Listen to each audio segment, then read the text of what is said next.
I know it's late, and traditionally I would open with a question, but does anyone have any immediate questions? Please, right there. We'll just start with the audience. Oh, thanks, Eric. Mr. Cox, you wrote Fear and Loathing with Terry Gilliam, correct?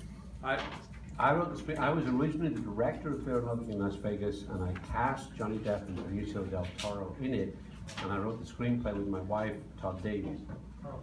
But after we cast the film, the producers realized they could make a lot more money if they took it to the studio. And so they took it to Universal. I wasn't an acceptable director for Universal. And so, but Terry Gilliam was. And so Terry Gilliam became the director. Well, he said in an interview you two had a lot of differences. No, I never had a conversation with him ever about it. I had a conversation with Terry Gilliam like in 1992 about something completely different, but no, I never saw him in the context. Oh, okay. So no hard feelings with Terry Gilliam? No, I think he's an idiot. But I didn't have any personal interactions. Please, right up there. All right, so you developed something of a niche within the punk community as a punk rock filmmaker, but you're also something of a historian through your writing and through all the books that you've written, and also a historic revisionist. And I was wondering if you could talk about the evolution of your career and being an aging punk myself, kind of moving beyond sort of this punk rock cinema that you're known for into your more your other films and being something of a historian. I mean, well, that's a guy who doesn't even know how to like approach such a complicated, multifaceted, and interesting question.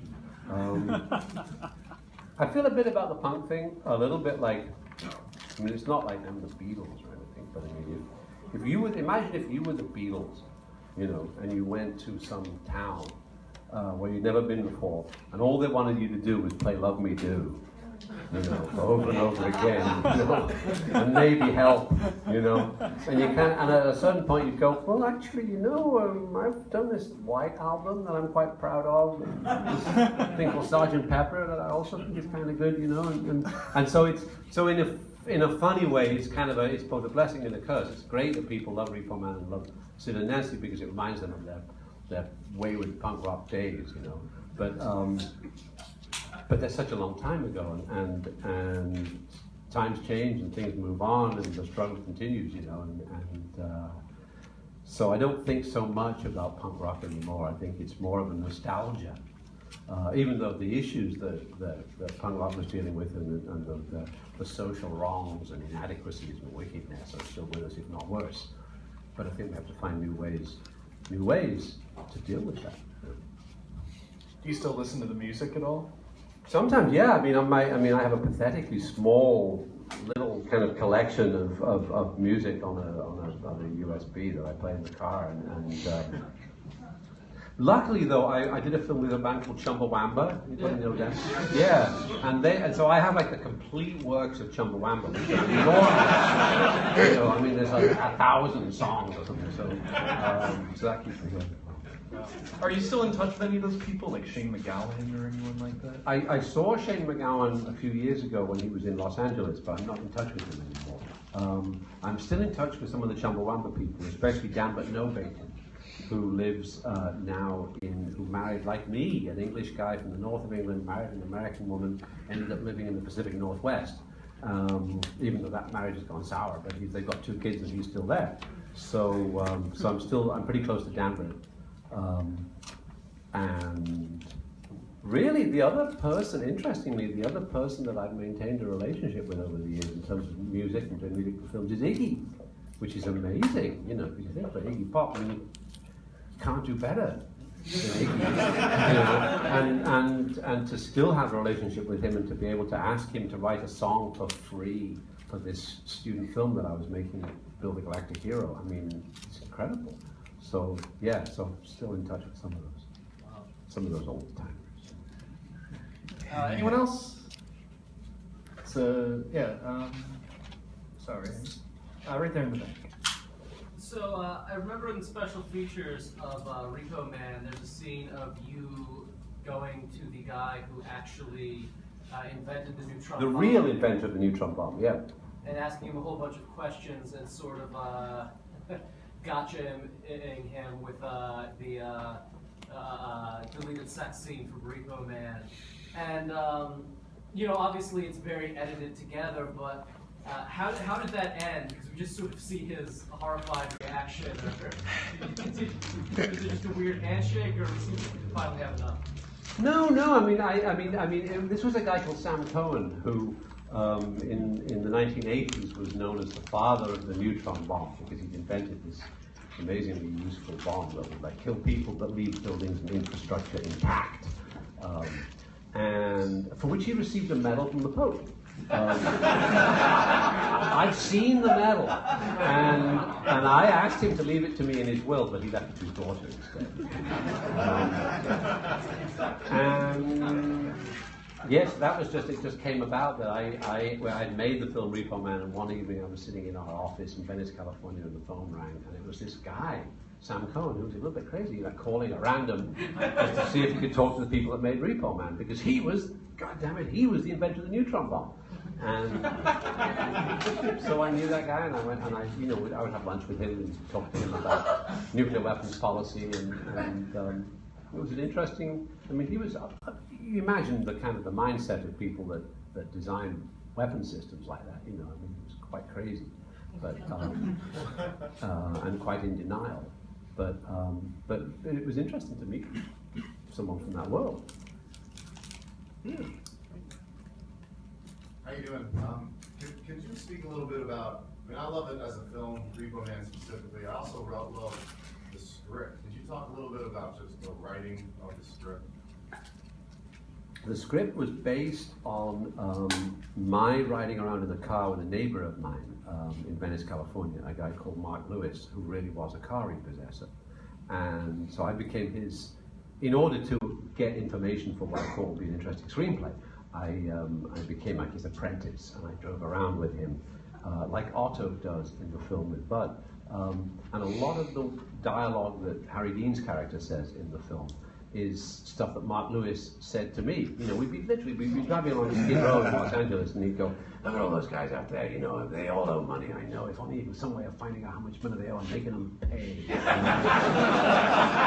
I'm just sitting there writing this stuff down because you can't beat it. You know, you couldn't. It's better than you could make up. You know.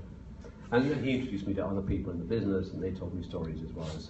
So the film really is based on experiences of repo men working for General Motors Acceptance Corporation in the early 80s.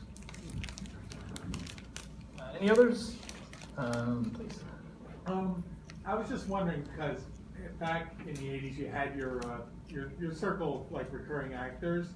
Are you still in touch with Cy Richardson? Yes, yeah, I'm still in touch with Cy. I'm still in touch with Del Zamora.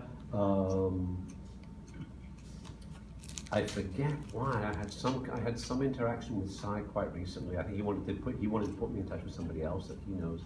Cy must be 80 now, but still acting. You know, I'm still looking for work. If you need an actor, he's a very good actor. I'm still in touch with Del and Miguel Sandoval.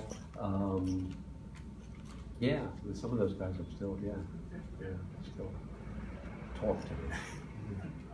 We don't see each other very much because they mostly live in Los Angeles. Can I mention some of your more obscure work that the crowd may not be aware of, stuff that I'm really into? So, Alex directed an episode in Japan of their version of Mickey Spillane's Mike Hammer character, the Maiku Hama series, which I think is very cool. Another one, I guess you collaborated with Stan Lee on an unproduced Doctor Strange screenplay. That's amazing. Do you have any memories of that? Or? Yeah, I mean, Stan Lee is just the nicest man, and he was like a really good writing partner. The only thing I found frustrating was that his priority was the Spider-Man strip. So every day we'd be getting to a certain point, and I just wanted to keep writing, and he'd go, "Nope, Spider-Man time." Syndicated newspaper strip, yeah. So back then, I mean, this was like when in the early 90s, I mean, or mid-90s, he was still writing that. I mean, I don't know if he's still writing it now. But I did see Stan Lee's face only the other day. You know, Lloyd Kaufman and Troma. Yeah. The trailer is out now for Return to Newcomb High Returns Part 2.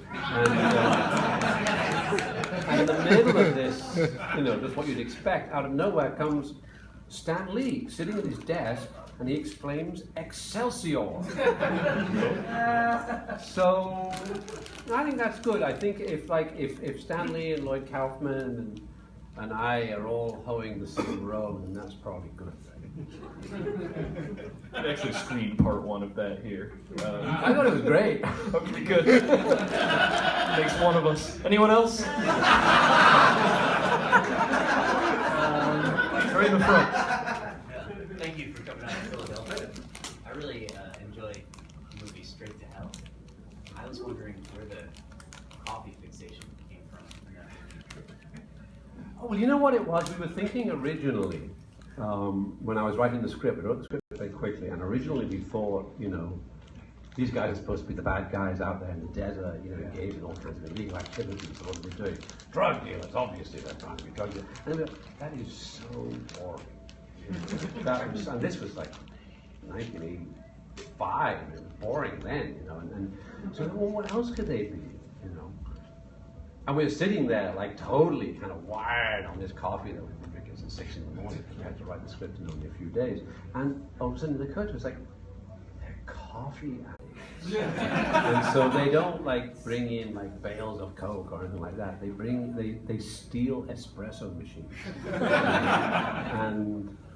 and then that was great. That was just right, That was just the way it should have been. So but it was just, we're just trying to be original and not fall into the trap of conventional narrative. It was successful. I think it works fine, yeah. Wild scene in that film when the Pogues recreate the Last Supper. Yeah, the Last Supper, and also when they've liberated the espresso machines, and the church organ plays. Please, right in the back. What other genres would you like to work in? Well, earlier tonight That's we a good showed question, yeah. Alex's new Western. Yeah, I which was just your did first... a cowboy film, like a kind of a relatively straight cowboy film called Tombstone Rashomon. What other genres? It's interesting because I'm not very interested in horror films. I can't say I'm very drawn to doing horror films. I kind of like going, anything that takes you out to the desert, any excuse to go to the desert and see the big cactus, which often means cowboys, right? But I mean, it could be something else too. But I definitely, I'm drawn by the location, and I'd love to go back and make more films, especially in southern Arizona, because the landscape is so incredible, and the vegetation is so incredible. The most verdant desert in the world, the Sonora Desert. I have a real quick, obscure, nerdy one for you. You had a role in Alex de la Iglesia's Dance with the Devil, one of my all-time favorite filmmakers. Is anyone familiar with him? Or Dance with the Devil was based on the book that was the prequel to Wild at Heart, which was made by David Lynch into a film. And you played, was it like a truck driver? Assistant policeman. Okay, it's been years since I've seen it. But I'm Iglesia, the assistant to James Gandolfini. right? Yes. Who's, Amazing cast in this FBI film. detective, and I'm his assistant. So was that during your period when you were working a lot in Mexico? Is that how it happened? I was working as an actor in Mexico and also directing films there. And Alex got in touch with me because I met him in Spain. He got in touch with me and asked me if I could give him the numbers of, I think it was Dennis Hopper and Harry Dean Stanton, because he wanted them to be in that film. And I said, well, you probably could get Dennis, but you have to pay him a certain amount of money. And Harry, I don't think will do it because he doesn't travel. He likes to work in Los Angeles, and that's pretty much it. So, but we had that conversation, I gave him the numbers, he got in touch, and of course he couldn't cast either of them. So I ended up inheriting one of those roles. He did this again to me about 10 years later. He called me out of the blue and asked if I could tell him the phone numbers of, this was Laurence Olivier and Michael Caine. And I said, I think Laurence Olivier has been dead for a few years. And I I don't know Michael Caine's phone number, you know. But if you're making a movie in England, I know an English actor who would like to work for you. And so he was making a film called The Oxford Murders. Has anybody seen that? I think, forget Elijah. I think that the stuff that I do in Oxford Murders is only 5 minutes long. It's amazing. There's no dialogue, but it's so beautifully art directed and so beautifully production designed and so insane, incomprehensibly weird, you know. And yeah, so anyway, if you get a chance to see Oxford Murders, fast forward, you get to my bit, and that's really worth watching. Please, yeah. Have you seen the Oxford Murders, but See it. But over such a long career, what was the single most difficult thing you've ever had to do working on? raise the money. Raise the money is the hardest part, you know. Because the rest of it, I mean, if you cast it right and you have a good crew and a good script, then it's going to be pretty good, you know. It's going to go pretty well. But raising the money is hard. Raising the money for a film is very difficult, and it doesn't get any easier. And then distribution, and getting distribution, trying to get the film into cinemas, trying to get a sale, trying to get a sale for television, trying to monetize your art is very difficult. But the process itself isn't difficult. The process itself, if you cast it right and if you have a good crew, the process is really a smooth process. And this is something interesting. I find interesting about this, the stuff that other people do, like construction and war, because like construction projects and wars never seem to end. They just go on, and they don't finish. You know, the construction guys never finish the project. They just move on to another project, leaving your house in kind of a semi-finished state. And the war, to end all wars, never ends and continues endlessly. And I just wish that the construction business and the Pentagon could learn from the film industry. Because the film industry is, you start the film on a certain date and you finish it on a certain date. And you have to finish it on a certain date because on that date, the actors are going on to another project. And everything works like clockwork. It's amazing. Even like big Hollywood films with huge budgets tend to operate very efficiently. So I just wish the efficiency of the film industry could be translated into other walks of life or death. We have time for one or two more. Please. I like your jacket. Is there a story? This jacket, thank you very much, was made in Pendleton in Oregon. And it's called a Pendleton jacket. And in Pendleton they have a rodeo, and they make jackets and blankets. And I actually inherited it from my neighbor because he outgrew it, and so his wife gave it to me because I could still fit into it. Because we're all in the volunteer fire department in the little town, in the valley in Oregon where I live. So I inherited this from one of the other firefighters. Firefighters, yes, good firefighters. Any more? I will gladly finish it up. So, for those of you, those in the crowd who aren't familiar with you beyond, say, Repoman or Sid and Nancy, which works of yours would you recommend they check out? Or which ones, I should say, are you fondest of? Well, I mean, you should see Walker, a film I made called Walker. Yeah, which is a pretty interesting film. And it's about a political film, but it's kind of funny too, and kind of anarchic. What else is good? I made a Mexican police movie called Highway Patrolman. Very hard to find, but I hope one day that will reappear. And I've done some other stuff. I actually kind of like this thing we just showed. I'm very pleased that, because you know, it was really nice. It really was nice for me to let the other film be the first movie tonight, and let the other actors come and do the Q&A with them as well, because it's always more fun to talk about new stuff than old stuff, you know.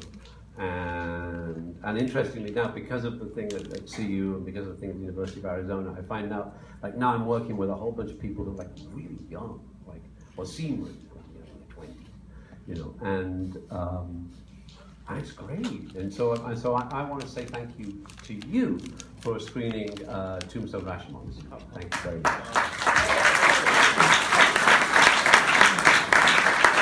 And highly recommend it once it's widely available down the road. So I guess that about wraps it up. Oh, you told me one interesting thing earlier was that Sid and Nancy's coming out on Criterion. Oh yeah, Criterion are putting together. Criterion used to have the DVD rights to Sid and Nancy, and they're putting together now a Blu-ray. So, trip down Punk Memory Lane. And Nancy, of course, has a local connection. I'm sure. Really? Is there a Nancy? Is there a local Nancy connection? Nancy's very Oh, outside. she's from Philly. Yeah. Oh. There you go. Makes sense, right? Isn't that funny? Because Doc Holliday is from Philly too. Yes. Wow.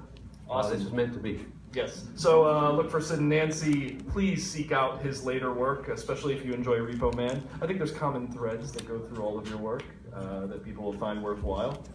And that's about it. Alex Cox, everybody. Thank you, guys.